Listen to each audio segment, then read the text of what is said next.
अवधूत चिंतन श्री गुरुदेव दत्त श्री स्वामी समर्थ स्वामी राया या चॅनलमध्ये तुमच्या मनापासून खूप खूप स्वागत आहे। चला तर आपण आज या व्हिडिओमध्ये बघणार आहोत की आपल्या स्वामींची आपण नित्यसेवा ही कशी करायची आहे। श्री स्वामी समर्थांची नित्यसेवा म्हणजे काय, आपण जी दररोज स्वामींसाठी सेवा करतो त्या सेवेला आपण स्वामींसाठी नित्यसेवा असे म्हणतात। तर ही सेवा आपण कधी करायची, कशी करायची, कुठे करायची असे जर प्रश्न तुमच्या मनात येत असतील तर हा व्हिडिओ तुम्ही पूर्ण नक्की बघा किंवा ऐका। स्वामींची नित्यसेवा केल्याने आपल्या जीवनात जे काही संकट असतील ते निवारण करण्यासाठी स्वामी आपल्याला मार्ग दाखवत असतात। ही अतिशय सोपी सेवा आहे, म्हणजे या सेवेसाठी आपल्याला जास्त वेळ लागत नाही। जास्त वेळ सेवा करणे हे आपल्याला आजकाल शक्य सुद्धा होत नाही, कारण आपण धावपळीचे जीवन जगत असून घरातील स्त्री आणि पुरुष हे दोघेही कामासाठी किंवा व्यापारासाठी म्हणा किंवा ऑफिससाठी बाहेर पडत असतात। त्यामुळे बऱ्याच जणांना स्वामींची सेवा मनामध्ये असून सुद्धा करायला वेळ नसतो। म्हणून अशा परिस्थितीमध्ये सुद्धा आपण स्वामींसाठी 10 ते 15 मिनिटं देऊ शकतो। स्वामींची सेवा मी करावी जर असं तुम्हाला मनापासून वाटत असेल तर तुम्ही हा व्हिडिओ नक्की बघायचा आहे। आपल्याला फक्त 5 ते 10 मिनिटं सेवा करायची आहे, पण सेवा करताना तुम्ही पूर्ण मनापासून ही सेवा करायची आहे। कारण आपण दिवसभर स्वामींच्या सेवेमध्ये मग्न नाही राहू शकत किंवा दिवसभर आपण स्वामींची सेवा नाही करू शकत। तर जे 10 आणि 15 मिनिटं आपण फक्त स्वामींची सेवा करणार आहे, तर त्या स्वामींची सेवा आपण मनापासून करायची। आपलं जीवन हे आजकाल खूप धावपळीचं आहे। या धावपळीच्या जीवनामध्ये आपण स्वामींसाठी फक्त अशा परिस्थितीमध्ये 10 मिनिटं जरी दिले तुम्ही तरी तुमच्या वाटेमध्ये येणारे संकट स्वामी नक्कीच दूर करतात। तर सेवा करण्यासाठी सगळ्यात महत्त्वाची वेळ म्हणजे अत्यंत प्रभावी वेळ अशी म्हणजे सकाळ असते।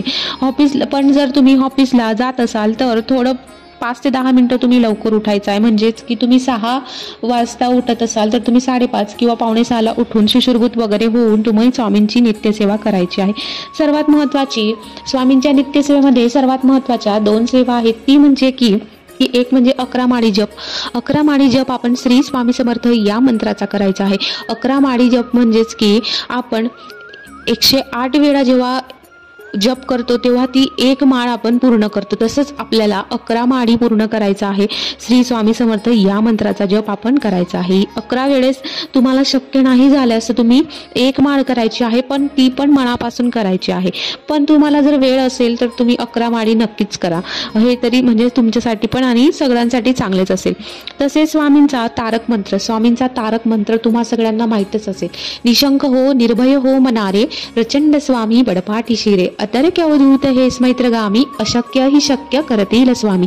हा आपल्या स्वामींचा 4 ते 5 ओवींचा असा हा स्वामींचा तारक मंत्र आहे। पण हा तारक मंत्र जर तुम्ही तुमच्या घरामध्ये दिवसातून 1 वेळा तरी बोललास तरी तुमच्या जीवनातल्या अशक्य ही शक्य गोष्टी ह्या मार्गी लागत असतात। कारण या मंत्रामध्ये अशी पावर आहे की ह्या अशक्य ही शक्य गोष्टी हा मंत्र करू शकतो। म्हणून तुम्ही ऑफिसला जाण्याच्या आधी तरी 11 माळी जप आणि 1 वेळा श्री स्वामींचा आपला तारक मंत्र तरी बोलायचा आहे।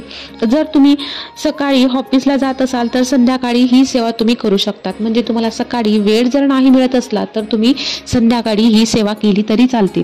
पण सेवा तुम्ही फक्त 9च्या किंवा 9:30च्या आत, म्हणजे रात्री 9:30च्या किंवा 9च्या आतच ही सेवा करायची आहे। पण तुम्हाला जर सकाळी जमत असेल तर अत्यंत छान, म्हणजे खूपच चांगले आहे।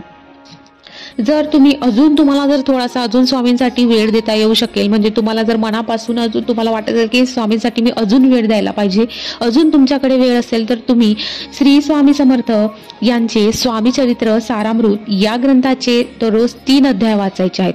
बघा, स्वामी चरित्र सारामृत या ग्रंथाचा आपण पारायण करत असतो, पण एक पारायण तुम्हाला एका दिवसामध्ये शक्य नाही होत असल्यास तुम्ही नित्यसेवेमध्ये 3 अध्याय दररोज आपण वाचू शकतो। चरित्र सारामृत या ग्रंथामध्ये एकूण 21 अध्याय आहे आणि हे 21 अध्याय पठण करायला आपल्याला 7 दिवस लागतात। म्हणजेच की आपण स्वामी चरित्र सारामृताचं एक पूर्ण पाठ करण्यासाठी आपल्याला 7 दिवस लागतात। तुम्ही दररोज 3 अध्याय जेव्हा वाचणार तेव्हा तुम्हाला 7 दिवसामध्ये 21 अध्याय हे तुमचे वाचून होतात। त्याचप्रमाणे स्वामींची अजून एक सेवा ती म्हणजे की स्वामींचा महत्त्वाचा ग्रंथ आणि स्वामींच्या अवतार लीला कथन करणारा आद्य ग्रंथ म्हणजेच की गुरु लीलामृत। या ग्रंथाचं पूर्व किंवा पश्चिम या स्थानावर तुम्ही, म्हणजे जिथं पूर्व पश्चिम तुम्हाला बसता येईल ते तसंच बसून त्याची चटई किंवा तुम्ही कुठले आसन घेऊन याच्यातली एक अध्याय तुम्हाला शांतपणे वाचायचा आहे किंवा मनन करायचं आहे.